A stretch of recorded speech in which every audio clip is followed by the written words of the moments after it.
Welcome back to News Talk and our conversation this Wednesday with Washington Post reporter Deneen Brown. We're talking about her story, A Hidden World. She profiled in her story a homeless D.C. family. They're living in a hotel that has been provided by the District of Columbia government. It is shelter. It is a safe place. The family is able to eat. It's a lot better than D.C. General, but it's a long way from where this mom and her kids hope to be.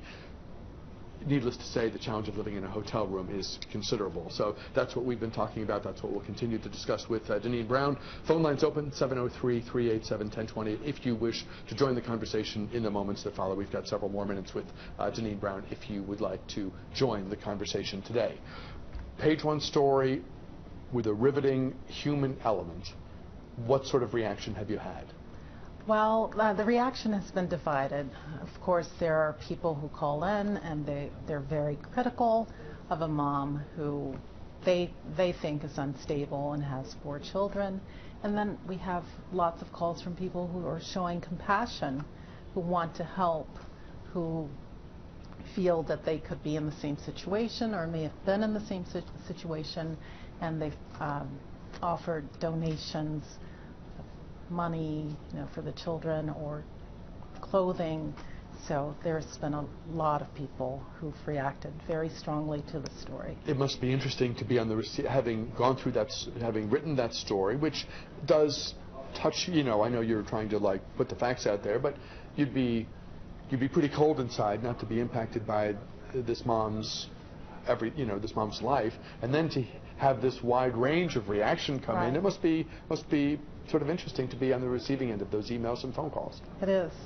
I've had this experience before when writing about homelessness, and I've been amazed at the outpouring that readers they call with offers to help. And do you then kind of connect the calls when you feel like there's a real offer of good-natured assistance? Do you to kind of say, I'll pass on the email, or I'll give your phone number to the person I'm writing about. If he or she feels that they want to talk, then they can. You had done a story prior on a woman named Angela.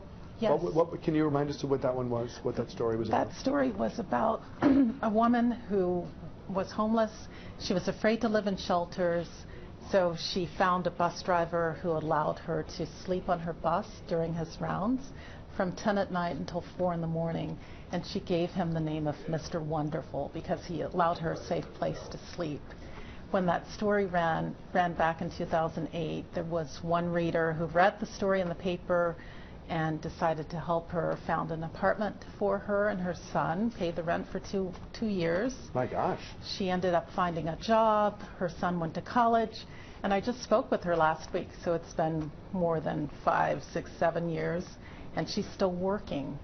So as a result, someone paid a stranger's rent for 2 years. Yes, as a result of reading her story in the Washington Post. Isn't that something? Janie on line 1. Hi, you're on the air, and thank you for calling in. Great to have you aboard.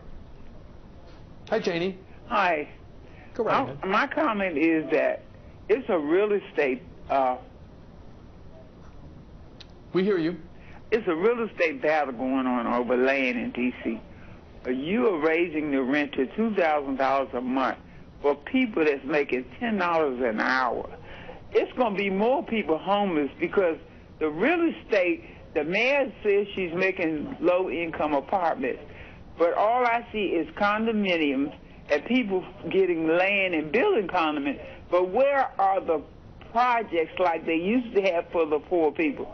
They're phasing that out. If it wasn't for HUD, there would be more homeless people than it is, because it's a real estate. No problem. Like the shocks, like the, Janie, I have a minute. Janie, stay on the line for 1 second. I have about a minute left, and you've raised at least 2 important issues that I want Deneen Brown to be able to talk about. The $2,000 a month thing is sadly all too common. That's what in many neighborhoods is the going rate. Right. There is a crisis with finding affordable housing in the city. As more young people are moving in, rents are going up sky high.